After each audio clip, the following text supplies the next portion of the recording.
Olá pessoal, tudo bem? Hoje eu vou acompanhar vocês na solução de exercício aqui, um exercício sobre um sistema de bombeamento. A gente já tinha feito alguns, feito acho um a gente fez em sala, se não me engano, eu fiz aqui e gravei, mas agora esse aqui é um segundo. A gente vai ter uma diferença de altura e velocidade que tem que ser vencida, né? Esse é bem, chega a ser um exercício bem interessante, só desligar aqui o mutar o meu WhatsApp, beleza. É, Bom, esse problema aqui a gente tem uma bomba que ela vai constantemente aqui, ó, de maneira em regime permanente, ela vai ficar jogando água de um poço com uma vazão volumétrica. Olha só que interessante, não vai falar de vazão mássica, vazão volumétrica, através de um tubo que tem 5 polegadas de diâmetro na entrada. A água é entregue através de uma mangueira que termina num bocal convergente. Esse bocal tem uma, um diâmetro de saída de 1 polegada, ou seja, ele entra com 5 polegadas, sai com 1 polegada e está localizado 35 pés acima da entrada da tubulação. A água entra a 70 graus Celsius, e essa pressão aqui é a pressão ambiente, 14,7 psi, e sai sem nenhuma significação, sem nenhuma significante mudança de temperatura e pressão. A magnitude da taxa de transferência de calor da bomba para as vizinhanças é de 5% do trabalho que você usa para movimentar essa bomba. E a aceleração da gravidade é dada que o G é igual a 32,2 pés por segundo quadrado. Pede para determinar a velocidade de água na entrada e na saída e calcular qual é a potência requerida para a bomba. Bom, esse é o desenho esquemático que está lá no livro, né? Você tem então uma quantidade de água que está entrando aqui, ela passa para a bomba, é bombeada para 35 pés acima de onde ela estava e sai aqui numa mangueira usada ali por um bombeiro. Aqui está meio claro, até pelo desenho, até se fala que é uma bomba que é usada para sistema de para apagar fogo, né? Sistema de bombeiro para apagar fogo. Então, nesse caso, o que a gente quer aqui? Assim, tem uma coisa interessante que é falada, né? Essa bomba, depois que ela passa por um bocal convergente. O que esse bocal convergente no final vai fazer? A gente nem vai modelar ele, a gente vai só entender, por ter um bocal convergente, você está querendo acelerar. Se você quer que o fluido saia com mais velocidade, você quer que ele saia com mais velocidade para conseguir chegar a uma distância talvez um pouco maior. E nesse sentido seria para apagar um fogo, apagar algum incêndio, alguma coisa assim. Os bombeiros usam isso. Você pode ver que a mangueira do bombeiro normalmente já tem esse bocal convergente na ponta, que é justamente para fazer isso, fazer com que ele saia com uma velocidade maior. É, Bom, nesse caso aqui a gente vai ter que aplicar novamente as nossas equações que a gente está acostumado. A primeira equação é a equação da conservação da massa. Você tem uma entrada simples e uma saída simples, então tem modelado que a vazão mássica é constante, né? Mas olha só, e novamente, igual foi lá caiu na prova, né? Que eu dei aquela questão do título, muita gente fez para título para volume, mas era o título para massa, né? Aqui também, que foi falar da vazão volumétrica. Ele falou que é tanto de galões, aqui é galões por minuto. Então aqui a gente vai ter que identificar que essa vazão volumétrica, esse A vezes V, que essa é a diferença, né? A gente está falando, até anotar isso aqui, para ficar mais claro, só quando a gente fala de ρ VA, que é igual a VA sobre o volume específico, a gente está falando de vazão mássica, é a massa que está fluindo.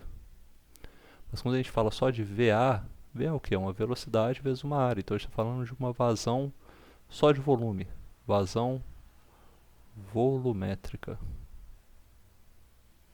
Ou seja, quando é dado esse tema, essa vazão volumétrica, você pode entender imediatamente que esse VA, esse AV aqui que está dado em 1, é uma vazão em volume. Tá? Vazão em volume não quer dizer que vai ser constante. Você não precisa, nenhuma lei de conservação garante que a vazão volumétrica é constante, garante que a vazão mássica é constante. Tá ok? Não confundam isso daí. Então a gente tem essa vazão volumétrica e a gente tem essa definição, né, que a vazão mássica é dada por isso aqui, ó. Vazão mássica é igual a vazão volumétrica dividido pelo volume específico ou multiplicado pela densidade. E a gente consegue o volume específico através da nossa pressão e temperatura que é dada em 1. Já tem o estado definido aqui em 1 novamente, né? Importante ressaltar que a gente tem aqui o estado definido em 1 claramente, porque a gente tem já a nossa temperatura e pressão em 1. E aqui fora a gente tem só a gente sabe que não vai ter variação da pressão e temperatura, então as propriedades provavelmente vão ser a mesma coisa, não vão variar tanto ali. A gente sabe que a volume específico em 1 é definido por uma tabela, uma pressão em 1, e esse aqui eu não vou perder tempo mostrando o livro, que vocês já estão mais manjados nisso aí já até agora, então vocês sabem que a pressão 1 é uma pressão muito baixa.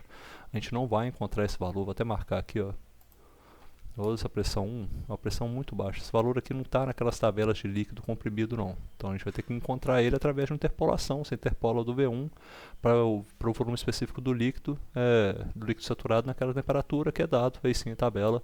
E aí você sabe que como você tem as temperaturas são iguais, os seus volumes específicos na entrada e na saída vão ser iguais. Então, curiosamente, nesse caso, o volume a vazão volumétrica e a vazão mássica elas se mantêm, são iguais nesse período aí. E a gente vai só aplicar essa formulação na nossa formulação de vazão mássica que a gente tem aqui em cima. A gente sabe que a vazão mássica é igual a 220 galões por minuto. Vou até aumentar aqui, ó, para a gente ver mais de perto. Olha só, se tem vazão mássica, ela é igual a 220 galões por minuto, dividido pelo meu volume específico. Vou ter que fazer as conversões aqui que eu tinha de minuto para segundos e também de galão, que é uma unidade de volume, para pés cúbicos, porque daí sim eu obtenho na unidade que eu tenho que trabalhar ela, que é em libras por segundo, né, que é a unidade já em conversão no sistema inglês, as unidades corretas. Tendo essa vazão, só aplicar a vazão para as diferentes áreas que eu tenho. Eu tenho a área de entrada, que a diferença é só essa aqui, ó. A minha área de entrada para velocidade 1, ela é essa aqui de 5. Eu tenho um diâmetro de 5 polegadas. E a minha área de entrada na minha saída em 2, eu tenho um diâmetro de apenas 1 polegada. Então a minha única diferença que eu tenho nesses dois pontos aqui é essa, só a diferença que eu tenho no diâmetro. Então essa diferença de diâmetro vai dar diferentes velocidades. Novamente aqui eu tenho que tomar muito cuidado porque vai ter a conversão, né? Eu estou fazendo aqui embaixo, estou tratando em polegadas, polegadas ao quadrado, e aqui em cima são pés cúbicos, então eu tenho que converter pés cúbicos e polegadas para ficar tudo no final em metros, em feet por segundo, né? Pés por segundo, que é a unidade que é convencional de ser dada em inglês, no sistema inglês para velocidade. Então a gente tem as duas velocidades aqui, velocidade de 3,59 na entrada, que é bem baixinha, velocidade muito maior na saída, vai fazer essa água chegar muito mais longe e apagar o fogo.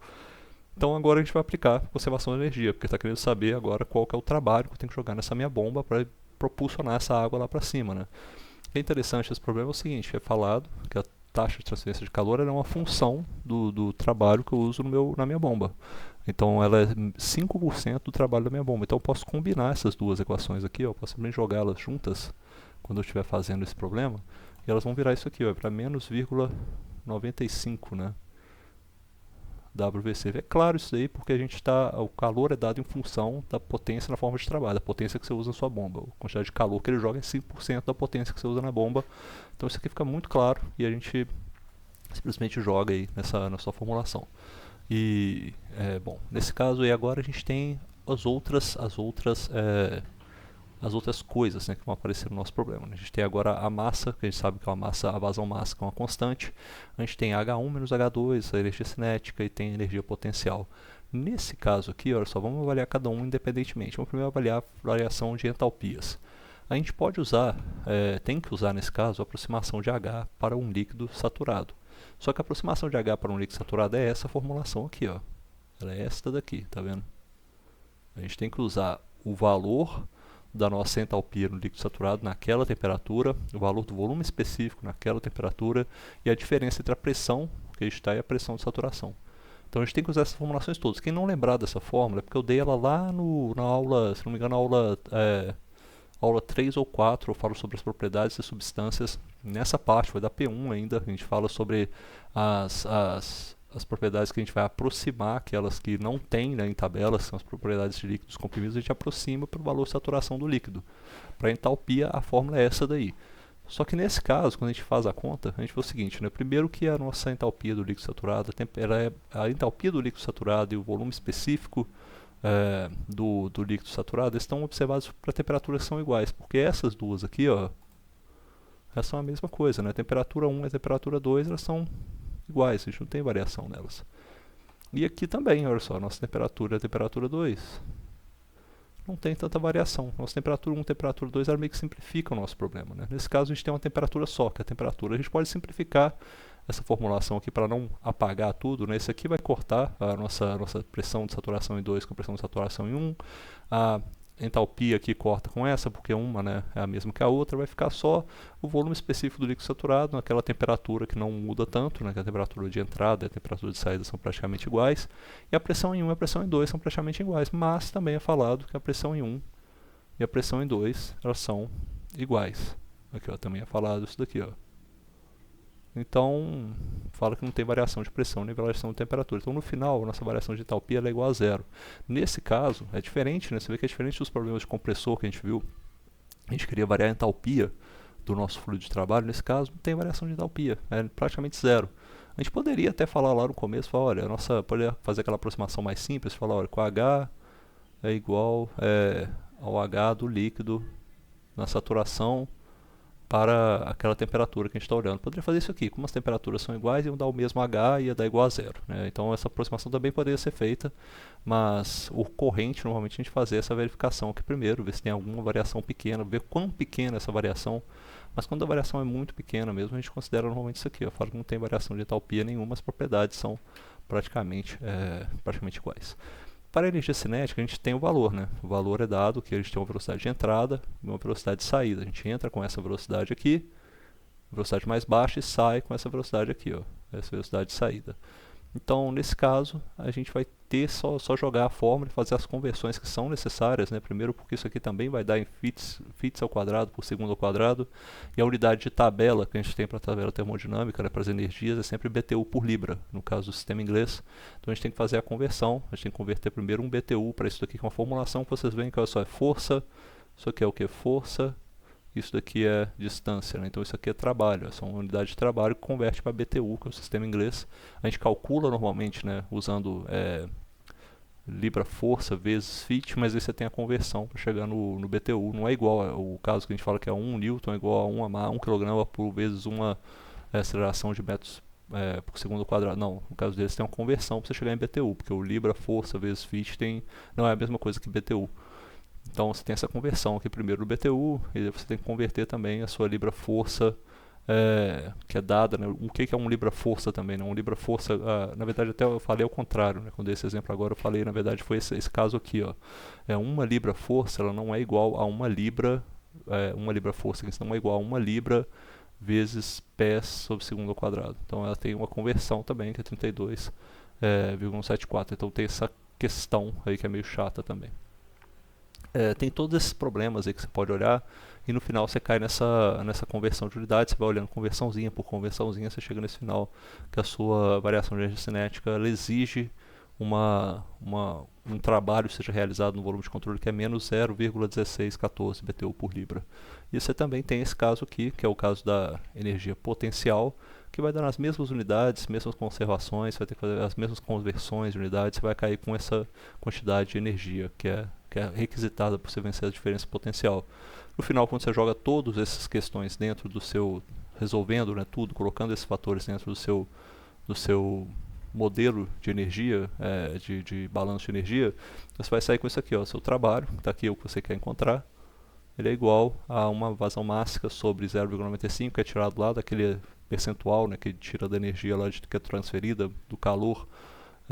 Aí vira isso daqui, que estavam multiplicando aqui o WVC, passou agora dividindo, o WVC também é negativo no lado do direito da equação, passou para o lado esquerdo, virou positivo, e o resto é só as entalpias, a energia cinética, a energia potencial. Jogando esses fatores aqui a gente vê que você tem uma parte bem grande dessa bomba é usada para acelerar, né? A variação da energia cinética é maior do que a variação da energia potencial, ou seja, vencer a energia potencial não foi o mais importante nesse caso, mas tem casos em que você não está tão interessado em variação da energia cinética, só quer levar o fluido de um lugar ao outro, mas você vê que é uma parcela considerável já. Você tem, por exemplo, desses 100% de variação de energia cinética que a gente tem, nesse caso, de variação de energias que a gente tem na forma de entalpia, na forma de energia cinética, na forma de energia potencial, se a gente somar isso aqui, você tem que mais ou menos 20% dessa energia para vencer o desafio de elevação da energia potencial, e 80% é mais ou menos para fazer com que esse fluido acelere para sair lá no final com a velocidade desejável pelo bombeiro.